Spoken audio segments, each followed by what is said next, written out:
Well, shall we aim for 50 minutes then? Yeah, we can aim for 50 minutes. Yeah. That means we'll hit an hour. Yeah, we'll hit an hour 10 if we aim it for 50 minutes. Yeah. Yeah. Hello, everyone.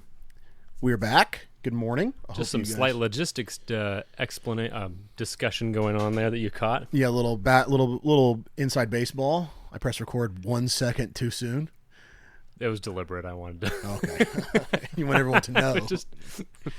We're working hard to podcast. This is diligent. This is podcasting. It's difficult, diligent work, this podcasting. I do feel quite tired sometimes. Oh, you know what? In the intro, we could have AI fake Anakin Skywalker's voice to say, "Now this is podcasting." Oh, yeah, we could do that. As a collage intro. I wonder... With music and everything. Yes. And like little excerpted quotes. Now, the point I'm ultimately trying to make. Yeah, I'll have to look into the licensing of Anakin's voice. Because even if it's AI, because that's a big old, especially if it's AI, Disney will kill you. Yeah. We'll have to look. Well, we could just not do Anakin's voice then. We could just mimic it. We could just do a voice. Yeah. Well, I'm just saying, you or I would say it. Oh yeah, that's all I'm saying. Then we avoid that entirely. Yes. Yeah, I thought about. There's a podcast called War Mode. Yeah. That's very funny, and it's a conspiracy theorist podcast, but. It's just two like bros, just like two painters. Like literally, they're just like house painters. Yeah. And so they're pretty intelligent guys, but the way that they talk, it's all very blue collar in their like way of being and talking and stuff. It's a Shane Gillis offshoot. It's people from his crew. Really? So but they're blue collar. Yeah, they're very well. Yeah. A lot of the guys. So it's Shane Gillis has his partner in his podcast is a guy named Matt, and so it's Matt's brother that does. Interesting.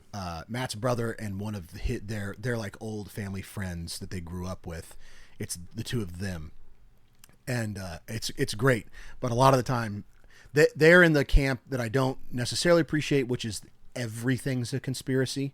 Oh, okay. Like it's just you go too far down the rabbit hole. Anything. You can't know anything. Everybody's a bad guy. So it's pointless to even talk about at that point. Yeah, exactly. It's fun to listen to, and you can go if you sit there and go, okay, well, obviously that's not whatever, because like by their standards, there's this woman named Whitney Webb who they are very much in the camp. They're in the Whitney Webb camp, and Whitney Webb is a really prolific, very very intelligent, very good reporter. She's like the type of reporter I wanted to be in college. Okay. But she's in the everything's a conspiracy camp. Oh, okay. And the problem with that, I think, is that even by her standards, Work Hard is a Israeli Palantir, Peter Thiel institution that has been established as a propaganda piece. Oh, because really? She would think we're propaganda. Yeah, because I worked for, at one point, I worked for a guy who was extremely close with and very much in bed with Elon Musk. Oh, really? So by her standard, because she does this like extreme level of association. I see. Okay. And so it's like you're even one or two people removed. You're tied to Elon Musk, who is tied to Peter Thiel, who is tied to the PayPal mafia, who is tied to whatever. And so it's like by her standard. Would it help her to know that I don't know who Peter Thiel is? No. She probably wouldn't. There's no way to. Yeah, exactly. Well, of course he's lying. Right. Yeah. But anyways, the point you're ultimately trying to make. The point I was ultimately trying to make was that the War Mode does these. They don't have like intro music. Every single time Billy, one of the hosts, makes a new intro that's just like clips from the internet with a sound with songs in the background, and they're always very funny. A lot of them are like have Alex Jones like ranting, and then it's like playing like War Horse or whatever. They're very good. So I thought about doing that, but there's a couple of intros that I really like. One of them is Hardcore History. Have you ever listened to that podcast? That's a phenomenal intro, I think. Yeah. Really moving, like almost to tears. Yeah. The Mr. Gorbachev tear down this wall quote gets me every time. Yeah. Just like, yes! Yeah. Yeah. Did you know that we can't have an episode without mentioning Dougie? Yeah, we can't. Of course not. Doug Wilson's dad, Jim Wilson, was in the Navy. Okay. And fairly high ranked by the end of his career, but his career stopped abruptly because the Berlin Wall they had put up like the chain link or the razor wire fence, or the barbed wire. I think it started out as barbed wire. I think they said. Okay. So it was very minimal compared to what it became. Yeah. And Jim Wilson went to war with just in the administration, being like, we have got to put an end to this now. They're going to pour concrete. It's going to get worse. Like, we can't just stand by, and they let it go. He never got promoted again. He never got any raises after that. And what do you know? The Berlin Wall became a giant fat concrete wall and a much bigger problem because they refused to move on it. But he so the whole point was, like, even though it was a hopeless battle he was fighting, he still stood his ground on that, knowing that was going to be. He's saying there are times when it might not seem like a big threat, and it might be tempting to stand back and go, and now's not the time I want to get in this fight. Right. But if you wait too long to get into the fight, you're going to be way too far behind. Yeah. So then knowing when to step in is very, and I'm not saying I would know. Right. I'm not saying I'm smart enough or prophetic enough or intuitive enough to know when. I think I'm getting closer. I'm closer to knowing than I was 5 years ago when it would be time to step in. Yeah. My wife and I had a discussion about what would happen if CPS showed up. Yeah. And I said, they don't come in the house at all. Right. Without forcing the door, they don't come in the house. Yeah. You do not invite them in. I don't care how polite they are. And you are not obligated. I don't care what they say they're obligated to know. They're not obligated to know. You don't answer their questions. Right. You say, if anything, well, this just hit. My mind just lit up with this knick-knack. Yeah, there we go. There it is. Yeah. The nicotine's hitting Jason. Yeah. It's like your pupils dilate. Your smiles are getting a little wider. Yeah. It's such a weird feeling. This is only the second time, but it really lights you up. I love it. It's what I do. I put one in my mouth before every customer call. Do you? Yeah. I can see why. Yeah. It makes you so sharp. Mm-hmm. Yeah. That's why I nom them like candy when we're recording too. Like if I lose one, I just pop another one right in. One right in. Yeah. No, I hadn't felt anything until right at that moment. Anyway, that sidetracked me. Yeah. It's distracting. But anyway. So that's a line that because if we don't have that conversation ahead of time, I call it with my wife, and this because of my background in medicine, we had protocols. Right. This happens. So you go down this little flow chart of, are they exhibiting this symptom? Then you try this or test this. You take a blood pressure then or a blood sugar, and you proceed down. Depending on your findings, then it might, we're not dealing with what I thought we were doing. We're dealing with this other thing. Anyway, you have a protocol laid out for you. So my protocol for the CPS worker showing up, because some states might just send them to check on you. Right. Because you're homeschooling or something. Right. Like we have friends in Pennsylvania right now. Pennsylvania is not a friendly homeschooling state. And they had a kid who had like a cavity, and they went to the dentist and got it dealt with eventually. But it's like they're not made of money, and they didn't rush the kid to the dentist the first time they noticed anything in their kid's mouth. Yeah. And they think, CPS showed at the door. And they think it was there was a very, very unfriendly nurse. Or a hygienist was just like, wouldn't comment. And like this friend's wife is like the sweetest lady. Yeah. And so talkative and cheerful. Like you can't dislike her. Right. So to not dislike her is an act of aggression. Right. And so anyway, CPS showed up and they complied and everything, and like talked with them, and nothing came of it. And the police called and made a report, but just like terrified. Of course. Them, Right.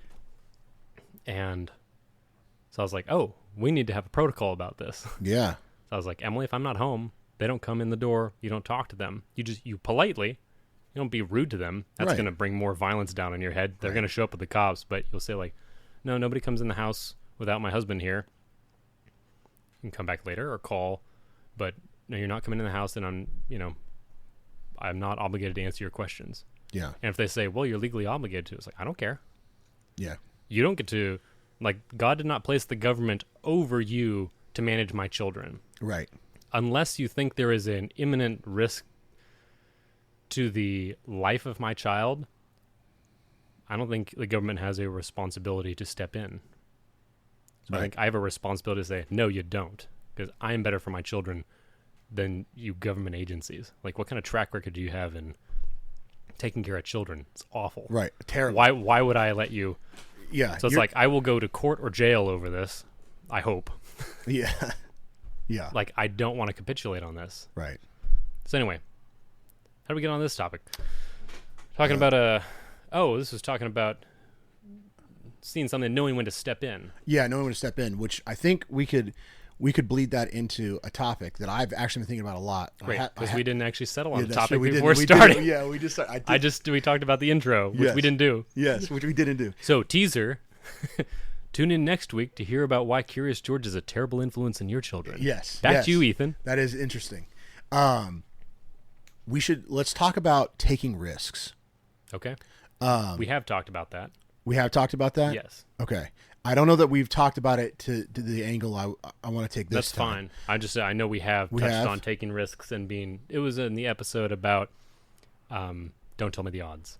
Yes. Okay. Yeah. So I want to take a little bit of a different angle here. Great. Okay. Let's do it. So this is going to be, guys, forgive me. This is going to be a little silly the way I'm going to talk about this for a minute. Yeah, it's going to be a little childish, but it's good. It's also a good example of like you should be looking to learn things from anything that you do and learn from people that even you may think is below you or whatever, or certain situations you think is being silly or contrite. You should be looking to learn from anywhere. And so I learned from, I've talked about it many times in the podcast, that I play Magic the Gathering a lot on the internet. I play the Magic the Gathering arena. And one of the like life-alteringly good principles that game taught me is that you have to take risks. Mm-hmm. You have to roll the dice. And so this is what I'll describe. I'll describe the situation. So the way that Magic the Gathering works is that you have a turn. So I start, my opponent takes a turn. He says, my turn is over. You can start. Then I take a turn. And every turn, ideally, you play a card called mana or land. And then you can use that land later to cast the other spells, the actual spells in your hands. It's like creatures or effects. Effects, yeah. Kill the creature that he just played, whatever. And so if you have, and the mana is colored. So it's like if you have 5 black mana, you can play cards that cost 5 black mana. But if you have 5 green mana, you cannot cast a card that costs 5 black mana. Pokemon was the same way. Okay. They had different types, electric cool. and grass, and you'd have to have those energy types in your hand to be able to make your Pokemon do a certain move. Okay, to cool. do an attack, basically. Okay, cool. So yeah, very similar concept. Yeah.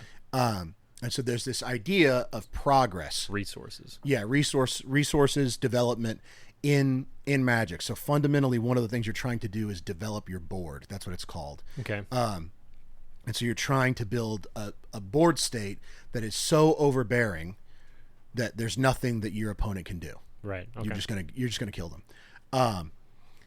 And so there's this, and that is how life works. You are constantly trying to develop your life into a state that you have such an overbearing resource accrual that if you think about like life or just chaos in general as your opponent, you're trying to build up enough resources to have an overbearing presence on chaos such that it cannot enter into your life, that it's defeated and pushed away. And so in Magic, you can, like how it's described, how people describe it is called getting behind, which is when your opponent starts developing a board state that's much outpacing yours. Yeah. When that occurs, which is going to occur to you in life constantly all the time, you're going to get behind.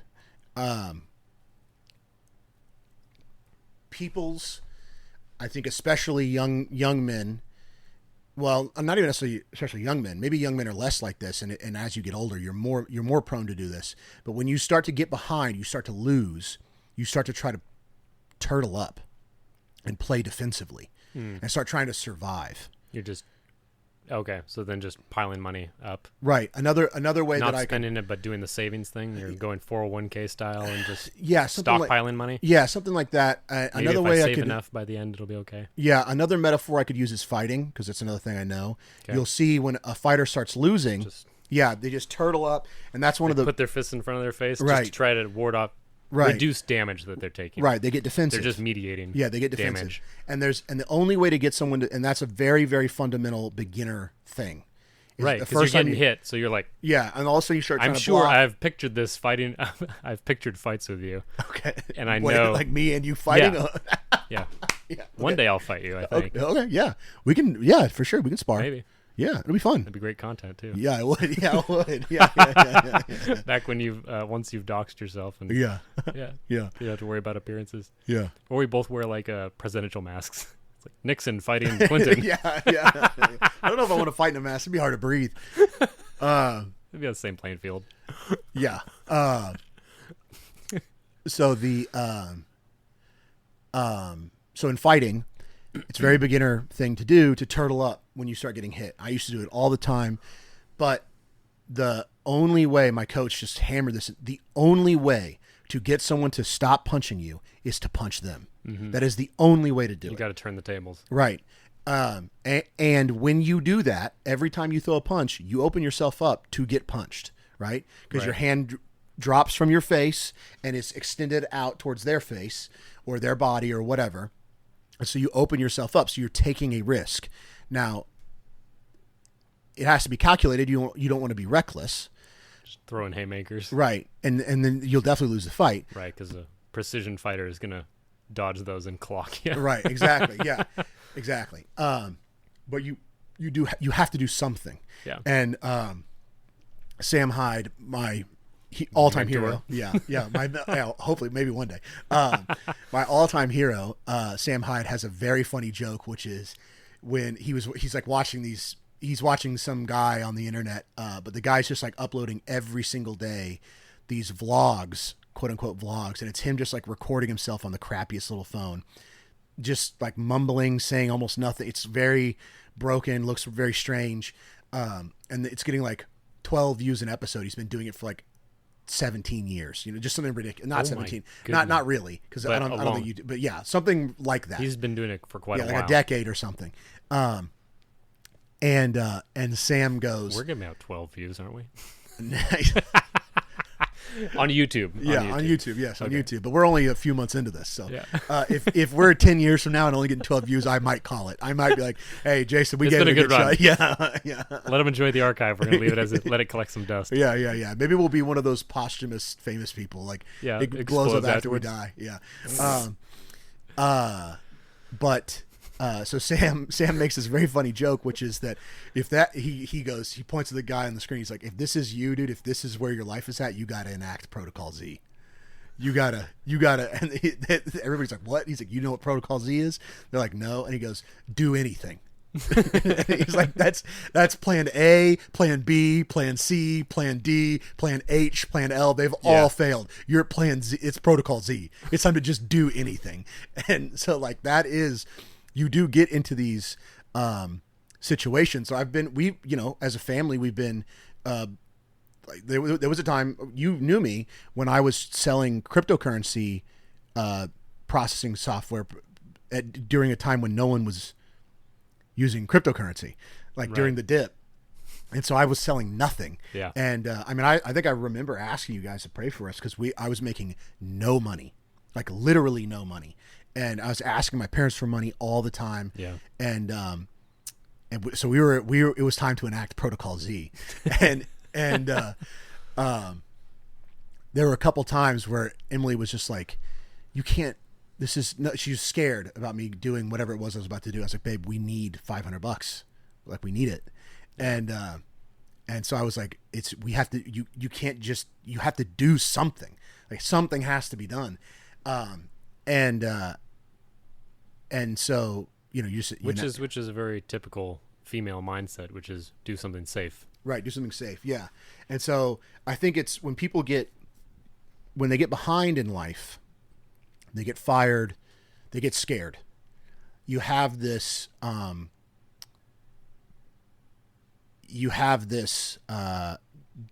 of desire to get defensive, to turtle up. And I think one way we can make this practical is like we could say with girls. If you are a guy, I know somebody who's in his 30s, who's never had a relationship with a woman. He's never had a real one. He had like a one little kind of girlfriend in high school. Okay. Never had a relationship with a woman. Very desperate for one. And he's like, you know, in his early 30s. So I've told him, like, dude, you're at Protocol Z. It's time to just do Protocol anything. Z get a mail order Russian bride? It's just anything. I don't know, do anything. No. Make sure she's at least Orthodox Christian. Yeah. You're getting closer. Yeah. There's hope there. Yeah. Yeah. So because he has been put behind in life, he's been rejected so many times by girls, he's just gotten beaten up by life, right? His gut instinct is to get defensive. Right. I can't talk to girls. I don't really know how girls work. I can just watch porn and not have my sexual desires fulfilled that way, and then buy a nice car, and just that'll be my life. Yeah. And obviously that's what I'm saying. That's plan A, plan B, plan C, plan H, plan G. They've all failed. It's time to enact Protocol Z. Yeah.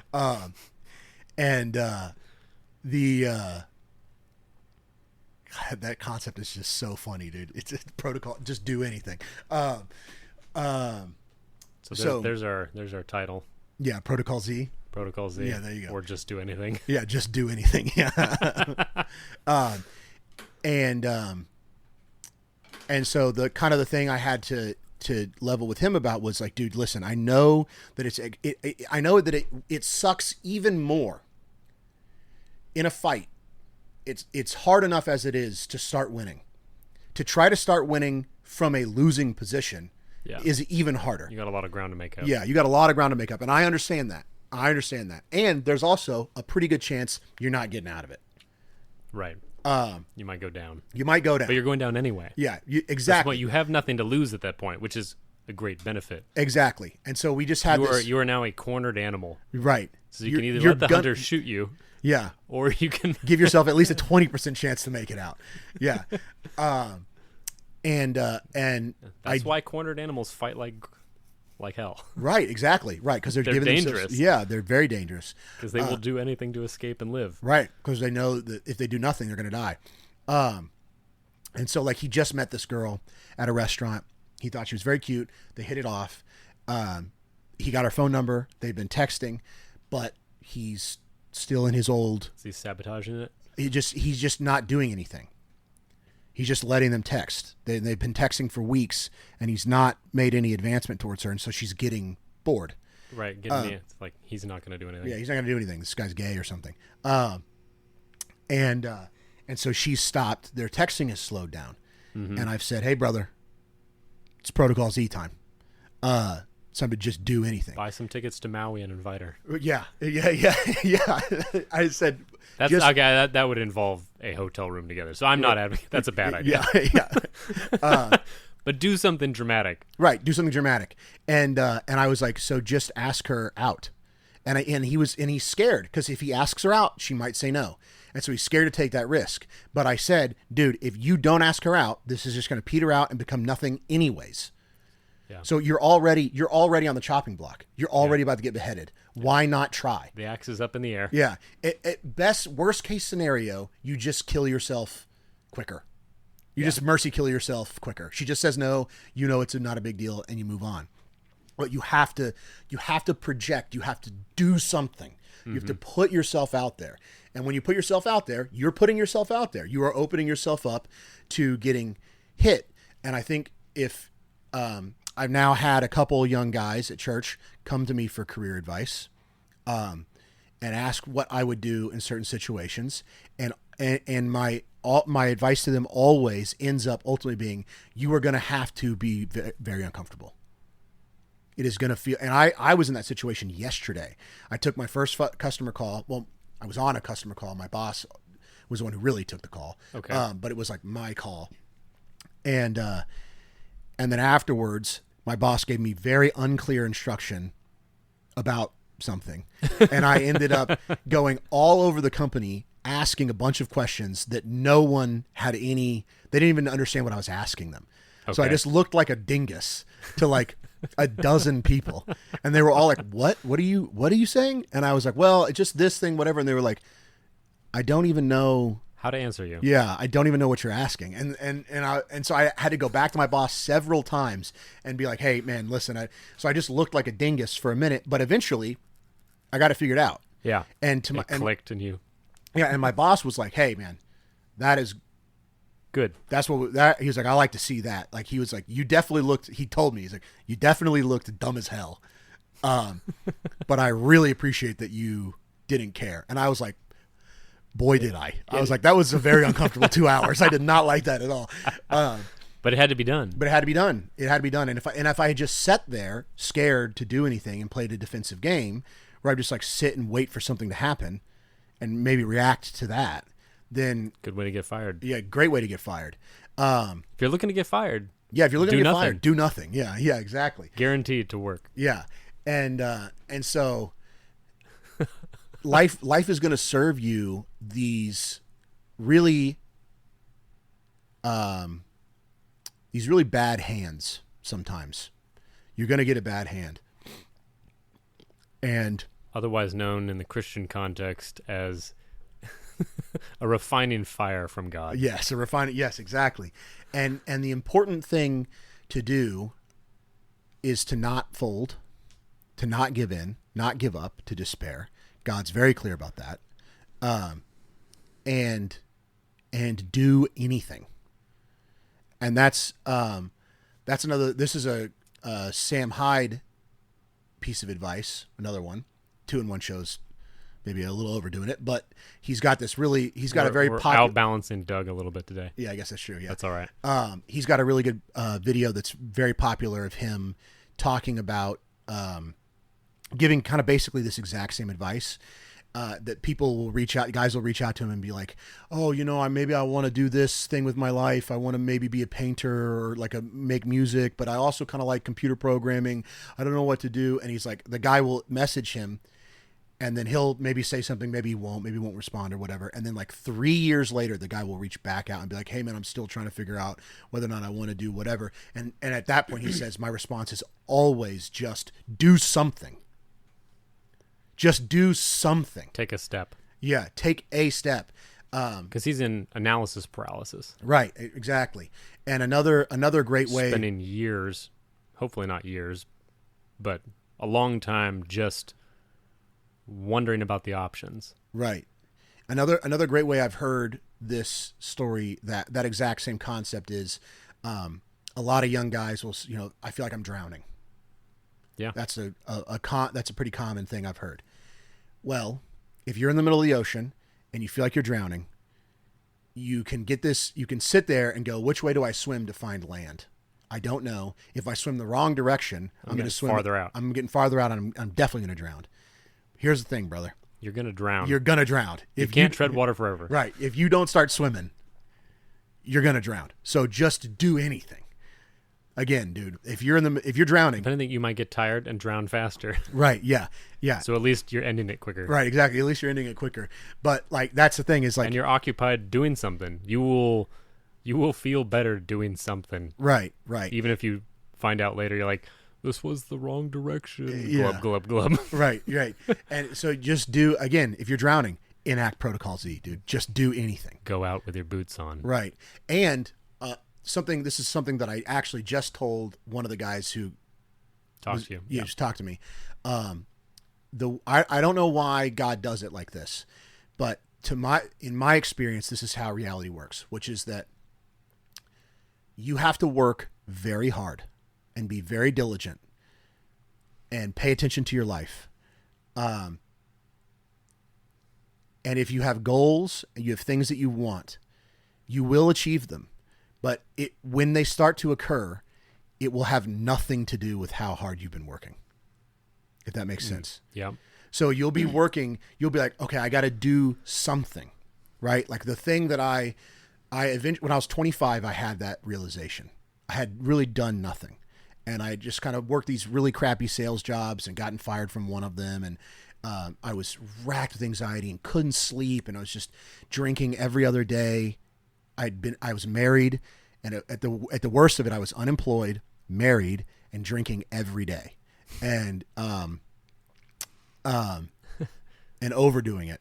What could I do to deplete the money I don't have? Yeah, exactly. Yeah, I mean, I was living off of COVID unemployment, which was no. which was like double. I was getting more in unemployment than I was at work. And we won't even get into that. Right. Yeah. Oh my goodness. Yes. And I was just destroyed, completely destroyed. And I just had this realization through therapy, honestly, through doing EMDR, that I had to just do something. And so I went and just got a job. Just like it literally just started applying for sales jobs. Just took the first one that I got. Yeah. And I was just like, okay, I'm going to actually try to do this job.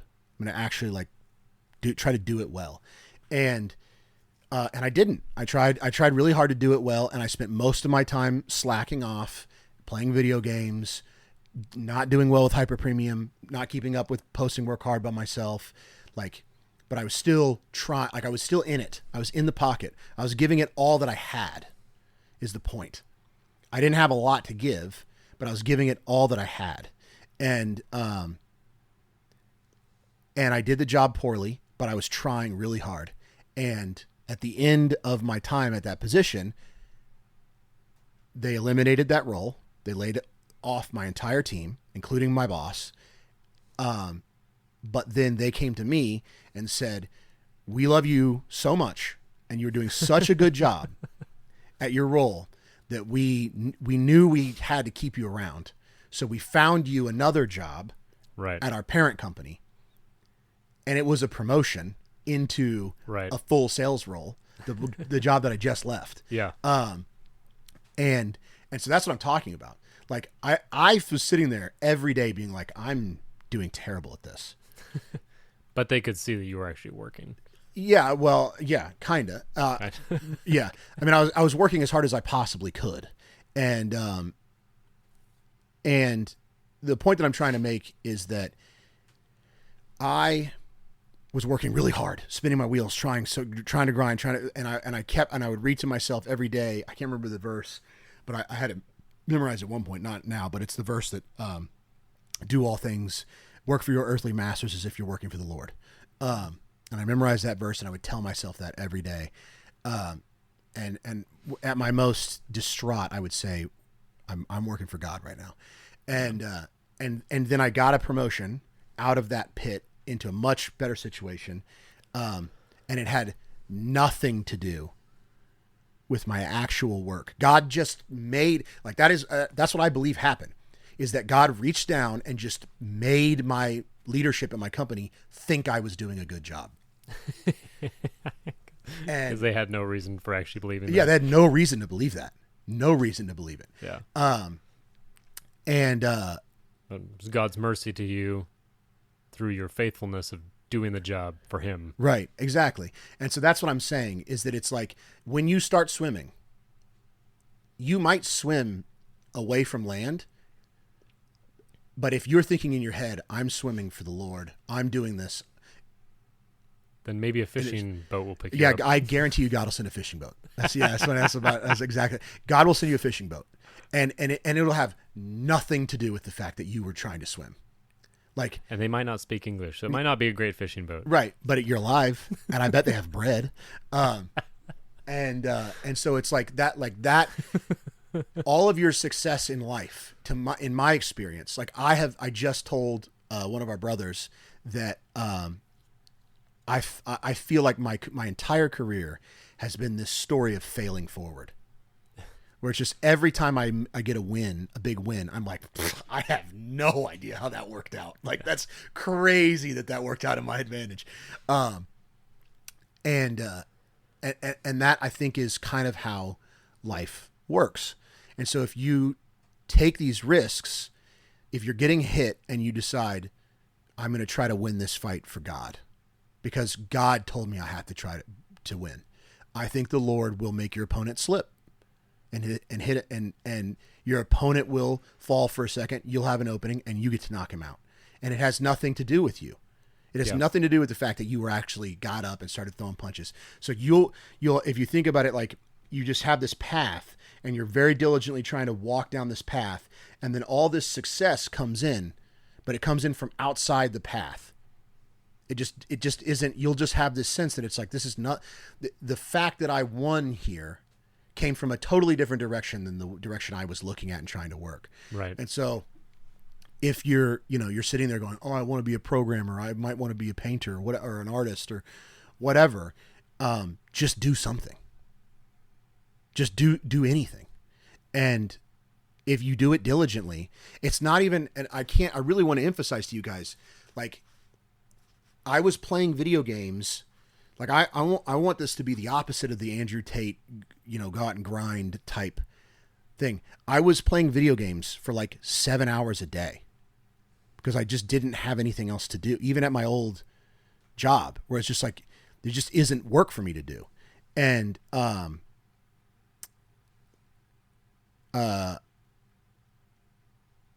it's still like, what was I trying to say? Oh yeah. I was saying like, if you were a fly on the wall watching my day-to-day life play out, you would be like, this guy is lazy and stupid and isn't doing anything. Right. Inwardly, I was going as hard as I possibly could.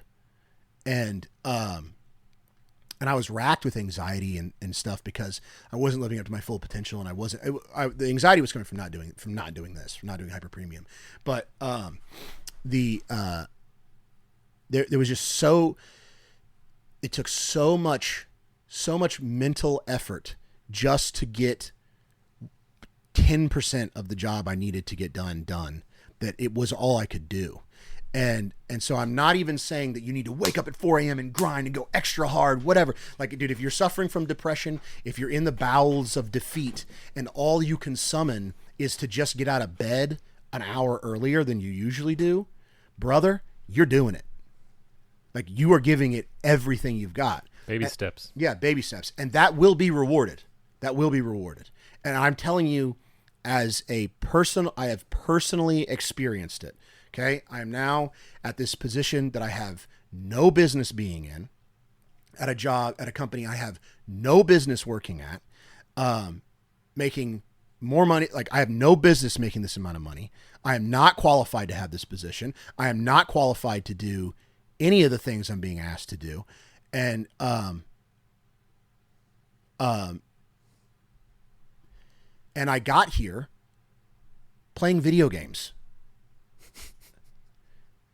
Okay, it was, and it was just because I was doing it. I'm trying to figure out a good way to say this. It's kind of hard, but it's just because I was operating every day with this earnest sense of, I'm going to give everything I have to this, not because I think that it matters or because I think that whatever, but because the Lord has put me here, and He was faithful to that. And as now He's turned me into quite a productive person at this point. At this point in my life, I literally do not have days off.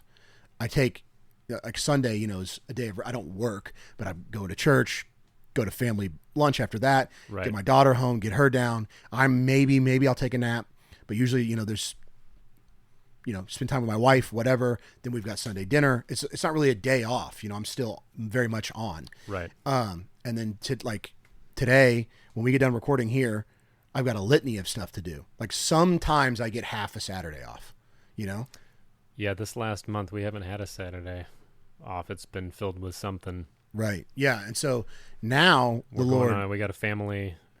We're doing a monthly family field trip. Emily planned out and found a bunch of free or cheap museums and other things, sightseeing and stuff to go to. Okay, cool. To increase our family time. Good. So that's what we're doing after this. Yeah. Full Saturdays. Yeah, full Saturdays. And I don't blink at that. I don't blink at that. Even a year ago, had I thought my week, I would have been so intimidated by the week that I just had that I would be like, oh, there's no way I could do it. It's literally not possible. There's no way I could do this. You incrementally increase your capacity for productivity. Right, exactly. And that's God will stretch you bit by bit. We were Right. talking about you were talking about when you're homesteading. You said you might call the Brotherhood in for a work day on your rabbit project, Yeah. and he said it was just a little bit beyond your Capacity to. And I said even being stretched, and you're like, yeah, even being stretched, it's a little bit beyond. yeah. But the next one, right. probably be able to handle more of it on your own, if not all of it. Right, exactly. Yeah. And so that's the reward. What we're talking about right now is the reward that you're going to get for taking these risks. Yeah. So we've talked about, what's going to like getting put in these defensive positions and the fear and the like you need to we understand the desire to turtle up and to play defensively. We get it. Jason's been in these positions. I've been in these positions. But you can't. You can't. And if there's one thing that I've done that's ended, and I know I keep saying this like I'm an example of whatever, but that's not what I mean. I'm just saying that Well, God's worked in your life. Yeah, God's worked in my life to put me in an advantageous position. Through faithful prayer, right? And supplication. So when I struggle with I get angsty about. I've got this property now that God's given me. I guess without getting into our whole story, but it's like I wasn't given a lot of wealth. God has given us all this wealth in land. I'm cash poor, land rich right now. Sure, yeah. So I have all assets and no cash at this point. But we got to that point, as opposed to being like debt ridden with the house and not owning anything outright. Right. We got from that entirely. We bought our first place we bought was a duplex. Yeah. And even with the other side paying rent, we were just barely like paying the mortgage on it, Yeah. And that place, the housing market exploded afterwards. We bought it for $150,000 and we sold it. Sold it 5 years later or less than 5, 4 or 5 years later for $300,000. Excellent. Yeah. Great. Did I do anything for that? We worked really hard on revamping it and doing what we could to it. Right. So we were working on it. Right, exactly. But I had nothing to do with the housing market going up. That was a God thing. Right. We happened to be in the market and bought right before the uptick. We happened to have a rich neighbor, buy the duplex next to us and make it way nicer. Yeah. And got rid of like crummy neighbors on one side. The street was like multiple houses in the neighborhood got revamped. Brambles got cleared. Our bad tenant got evicted. Yeah. Our meth addicted prostitute tenant had her kids taken away and was evicted. Oh boy. So, like the street cleaned up and the housing market in that city exploded, pouring out from, outwards from Portland in the Northwest, blowing up. And we happened to cash in on that. Right. And then we're able to buy the property here with that money, which we weren't. So God took a very little thing and we were just working to try and make ends meet, and God blessed it. Right. Exactly. And that's precisely what I'm talking about, is that Jason is working diligently on the house to maintain and be a good steward of what God provided him with.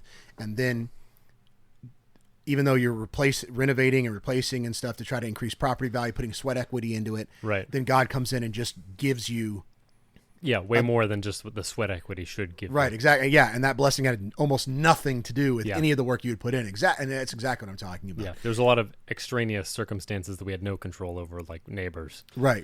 We could have revamped that place to look like the most beautiful duplex on the block, but in the end, if all the ones around it are trashy, it's like, what are you going to sell that for? Right, exactly. People still aren't going to want to buy in that neighborhood. Yeah. And so the point, I think the point that we're making here is that while it is very scary to take those risks and to stand up and fight when you're getting hit and to throw punches back, if you have to have faith in the fact that God will bless that action. And it is, and when the blessing comes, which it will, because God is faithful, it is going to occur in a way that is going to be very clear to you that it was not you. Yeah, it was not you. And it, But the caveat is if you do succumb to the temptation to go, this is because of my hard work, right. God can very quickly take it away again. Yes. Yeah. Yes. So you do need to operate in fear of God. Yes. Yeah. Pride comes before a stumble. Right. He will fell you again. Yes. If you don't appreciate and give back with his gift. Yes. Yeah. And it was like my boss just recently, we were talking on the phone a couple of days ago, and he said, we were talking about when I was the date that I was actually going to start just running my own book of business. And right. they're just going to turn everything over to me. And he said, I want you to start soon enough that you can get some money going, and we want to see some production out of the role, but we don't want to start you too soon and swamp you. Yeah, we don't want to swamp you. And then he said, but I don't want you to think that I don't think you can do this. And he's like, I hired you because I think you can do this. Right. And in my head, I thought, I have no idea why you would think that, especially given the interview that I gave you. Like, I don't know how you came to that conclusion. But he seems to sincerely believe it. He's putting his money where his mouth is. He hired me. This goes back to other talks we've had about just being willing to be there and to learn and to not sit there and turtle up. Right, exactly. Yeah, and to put yourself out there to talk to people, and employers and more experienced people will recognize that trait and go, that's the way I was as well. Yeah. So they'll identify it in other people and work with you. Yeah. And say, he's a good kid. I'll work. He's a diamond in the rough. Right. We need to There's polish no him reason up. right now that we got to chip a bunch of rough edges off this guy, put him in a polisher for a while. Yeah. It'll be really pretty in about 10 years. Yeah, exactly. Exactly. Say yes. And so to give you kind of another practical example. So I had this one job. I was not doing a great job. I knew I was doing a bad job. Then I got a promotion out of nowhere for no reason, and everyone was like, "You're great. We need to keep you around." And I was like, "Okay, whatever you say, man. I'm not gonna look a gift horse in the mouth." But I was very much at threat of ending up in the same position at this new job as I was in the old job, where I wasn't making any money because leadership kind of moved some stuff around, didn't tell me. They were doing a really poor job of communicating with me what was going on. And I ended up in this position where the last few months there, what I was capable of providing was not what they wanted. And so I had my boss's boss came to me, and we had a one-on-one where she was like, "Hey, let's try to find you a new position in the company."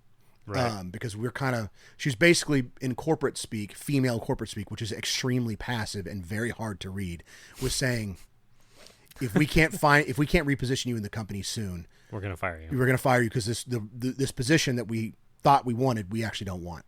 And so we're going to get rid of it. And so she was like, let's try to find you a new job. And again, she was like, I know that you're a great employee. I know you're working very hard. We want to keep you. And again, I was like, don't know why you think that. So I was in this position where I was like, I have to do something. It's Protocol Z time. It's time to enact Protocol Z. I got to do anything. And so I just was asking everybody I knew in my network, hey, are there any jobs, whatever, just trying to figure something out. And ultimately I came across this job at my dad's company, and it was, I think ultimately I'm going to end up actually being exactly what they were looking for. But at the time it was, it's like, it's big leagues, it's like big leagues. And I've never done that before. And so it's just like, I'm not necessarily very intimidated. Right. Very intimidated. And there's a very high percentage chance that when I apply for this job and I go out there and start interviewing with everybody and meeting everybody and talking to people, I'm going to look like an idiot. And I'm going to embarrass my dad because it's a company he works at, and everybody loves my dad there. He's their top sales guy. He's the man. And so he's giving me this referral, and everyone takes it seriously because I'm his son, and they're all thinking maybe we're going to hire Conrad too. And, and so like, I'm going to do this interview and I'm going to look like a fool. I'm going to look like an idiot. I'm going to embarrass my dad. If I get the job, I might mess up and fail and get fired and look like a fool and really humiliate my dad. Right. And he's going to be very angry with me. And that'll take, if I get fired from this job, it's going to take like years to patch that up with my dad. And so, but it's Protocol Z time. I'm about to get fired from the job I have. So it's just do anything time. And so there's all this risk in swimming towards this job at the company I have now. Right. But I'm going to drown if I just stay here. Right. So I got to do something. Mm-hmm. And so I just took the leap and had a series of, I had a couple good interviews where it was just me talking with the person interviewing me. That I'm great at. So those were fun and cool. And they wanted to hire me immediately after that. But then leadership came in and was like, no, you have to take the whole process, whatever. Right, right. And that process was grueling and embarrassing, and I did not do it well. But they hired me anyways. And so now I'm having faith that by just diligently working at a job I'm not qualified to do, the Lord is going to bless that. And it's already starting to, the skeleton of that blessing is starting to already appear. And so that's it. That's the example. It's like, I had this like it's scary. It's very scary. I'm in this position where I'm like very scared every day. Because it's just, you know, it's just new. I'm getting stretched. And if the thing about being a diamond in the rough that people are going to chip the corners off of is that you're getting the corners chipped off of you, and that hurts. It hurts. Yeah, it hurts. And so it's extremely uncomfortable. And I just told Emily that sometimes I feel cursed because I get very extreme anxiety if I feel like I'm not marching forward. Very serious anxiety. It tortures me. So if I'm not doing something scary, then I'm racked with anxiety. But if I am doing something scary, it's scary. So I'm always caught like with fighting with like I have to feel like I'm moving forward because the anxiety is definitely worse than the fear, but it's still like there's never a rest. And that, I think it's just life. I think if you're going to be a productive person, that's just how it is. I think so. We're dealing with that as far as all this busyness, this schedule that's filling up every Saturday. And sometimes I think, or my wife will come to me and be overwhelmed with how busy we are. Yeah. And like, I think we need to take more family time, more this or that. You know, she is sensitive to the needs of the family more so than I am. The emotional needs of the children more so than I am. So she's got her finger on that pulse very well. And so sometimes that translates into turtling up and being like, we need to stop doing as much stuff. Need to focus more on the kids. And I'm like, but we have to be moving forward. Yeah. I cannot just work the job I have and do nothing else. Right. I can't do that. Right. So we have to find a way. So we're working on finding a way to make that work. And part of that is the family field trips. Yeah. It's like, so we are going to take time, deliberate, set aside family time, in addition to just doing projects around the homestead and trying to involve the kids as much as possible. Yeah. And if you've ever tried to do projects, especially things you're not familiar with doing, like figuring out how to build something and there's kids around, it's really distracting. Yeah. It's very hard to actually work with small children because it turns out incredibly difficult. It's very difficult. Yeah. And so we end up just doing things slower. Yeah. So I'm learning to be patient with that and knowing that, if I develop a relationship with them and make it not awful for them, to make it where they are able to participate or at least be around me while I'm doing them and I'm not snapping at them. Yeah. So I'm working on my own patience and letting them drill a screw in here and there so they're participating in making whatever it is, even if it takes 6 times as long for me to let them participate in building something. Yeah. They will have had their hands on it. And it gives them a love of doing those things because they did it with Dad. Right. And they'll remember that for their whole lives, and they'll remember how that felt to build something with Dad. Yeah.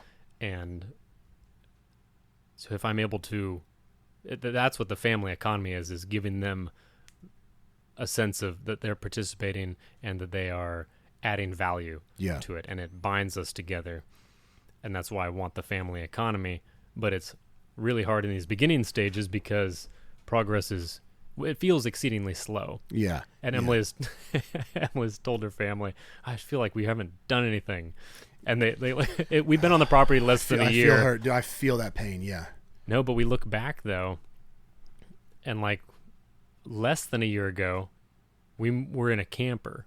Right. That's now true. We have a functional house built. Right. We have put up a little bit of pasture fence. We've obtained and lost sheep. Yeah. We've obtained and lost some chickens. I like to think of it as here's another thing is when you experience losses, and I think I've said this before, is I like to look at it as you're paying for your education. Absolutely. You're learning from failures. So don't view failure as a failure. Right. View it as, well, I'm going to learn from that so that I don't lose chickens that way again. Yeah. Or now I know a little bit more about the operations of raccoons. Yeah. Now I know more about how to fence sheep properly. And I had this, the one sheep that led all the others astray was always standoffish with us. So I'm like, the next time we get sheep, if I ever have a sheep like that again, it's going on the grill as soon as possible because it leads the other ones astray. Right. That's the reason we lost all of them, is because the one was just awful. Right. It had a fear of humans and a distrust, and the other ones would just follow it because they flock together. That's their survival instinct. And ironically, they're probably all dead now. But it sure led them to safety. Yeah. It led them away from a perceived threat into definite threat. Yeah. That's also good kind of like, if it's the time to enact Protocol Z, do not make it worse. Whatever you do decide to do, don't make it worse. But again, I think we've talked about this before, is making it worse in some ways is better than doing nothing. That is true. It's really difficult. And the fear that those people, so I think they need to get rid of a lot of that fear, because the fear of it making it worse is going to keep a lot of people from doing anything. Right. And getting in the habit of doing something and then not beating yourself up for it. And as long as the lesson you take away from the failure or having made it worse is not, I should never do anything. Right. Don't take that lesson away from it. Yes. That's not the lesson. Yes. The lesson is don't do that exact thing in that exact situation again. Right. Taking the risk wasn't the bad thing. You took the best educated response that you could, and it didn't work. So adjust it. Right. Either do something else next time or do that same thing but differently. And we got to wrap this up because you got to leave. Yeah. So we'll say this. I'll say this last thing. So what we're saying here basically is you got to take risks in life, especially when you're losing. Then you really got to start taking risks to get back in a winning position. But if you are a faithful Christian, the act of taking that risk, the act of doing what you believe God has asked you to do, which is try, if just that act alone will guarantee that God will do what's best for you. And if you try and fail, then what you should understand is that from your perspective, it may have quote unquote not worked, but from God's perspective, that went exactly as planned. And he's working in you. Yeah, and he's working which in is you. more important than your whatever goal you investment paying off or that goal being accomplished. Right. He's teaching you to work faithfully. Right. And so one of the things that's great about being a Christian is that no matter what happens, you can going just as planned, baby. Right. Just how we laid it out. Exactly. And so like I've told Emily that before, where it's like we bought this lawnmower from the internet. I started it. It immediately locked up. Engine blew up, everything. And I started laughing or whatever. And she's like, why is this funny? We just burned $200. And I said, this is going exactly as planned. I don't know what you're talking about. This is exactly according to God's plan. This is exactly what he wanted. Yeah. And she was just like, that's not funny. This is not funny. And I was like, yes, it is. It's very funny. It's very funny. God's probably laughing. Yeah. God thinks this is hilarious. Yeah. This is his $200 anyways. I'm sure we'll be fine. Yeah. It's very important to remember. Yeah. And you know what happened? I called Tannen to ask him what he would do, and he goes, shout out to Tannen. Yeah, shout out Tannen. I called him. I said, what would you do? And he was like, well, I have a lawnmower that I'm not using. Do you want it?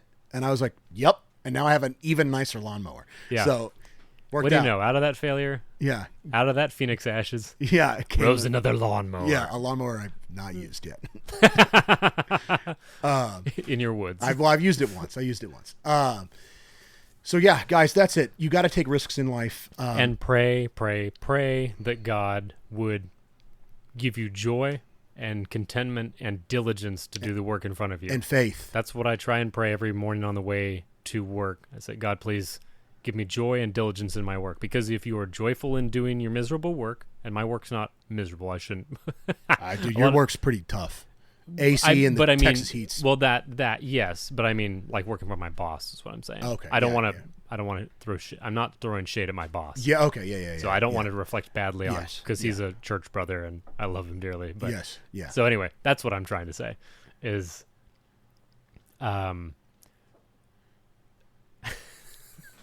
that's what I'm trying to say. Is lose your train of thought. Yeah. Yeah. Exactly. Yeah. Is pray faithfully that God would do his work in your life and that you would be content in it. Yeah. And that whatever is happening, it's meant to be happening right now. Right. And so act accordingly and don't freak out.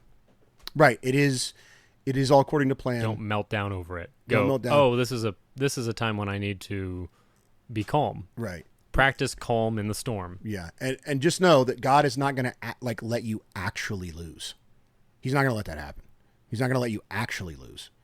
It might appear to your little human brain that you've lost and that something climactic has occurred, but in reality, that is not the case. Right. The Lord is not by gonna human metrics. You might be losing. Right, but by the Lord's by metrics, God's plan. yeah, you're right Remember, on schedule. it's a team sport. So let's get away from the individualism. It's a team sport. So God's plan is moving forward. Right. And you might be the foot soldier who gets shot in the eye the first thing, the Right, first you volley just of get arrows. right over the pit and just immediately take it right into the chest. Yeah. But hey, baby. And as you're bleeding out, you can be like, "It worked." Yeah, all according to plan. Yeah. And then die knowing that the role you just played in that charge, Was dying important. instantly, was somehow just as important as the soldier who gets over and kills 8 of the enemy. You took it so that he could get over and kill. Right, 8 of the exactly. enemy. Yeah, which is the same thing as being the guy that got over the hill and killed the enemy. Right. Like, so it's just as important. Yeah. And that's a very, very You're difficult. part of the plan. You're not the plan. Exactly. That's a good. Yeah, you're part of the plan. You're not the plan, and that's a very Not difficult everybody thing. is the hero. Yeah, that's a very. I am, but I'll survive. yeah. But that is. That's it. I think it's a good place to close. Is just know that no matter what happens, when you enact Protocol Z, the thing that is supposed to occur will occur, and you will be in exactly the position that God wanted you to be in, which is extremely relaxing and makes you feel very good. And it's the only. I don't even understand how non-Christians survive without that, because it's such a relief. So pray for faith. That's what I pray for. I pray every day for faith. Lord, please increase my belief in you and in your plan. And he will do that. And he will do that, yeah. Through trials. Yes. Yes. All right, guys. We love you. We're praying for you. We are praying for you. Pray, fight fiercely, go to church, build community. Find a woman and make babies if you can. Yes. All right, guys. God bless. See you next Have week. a good week. Bye.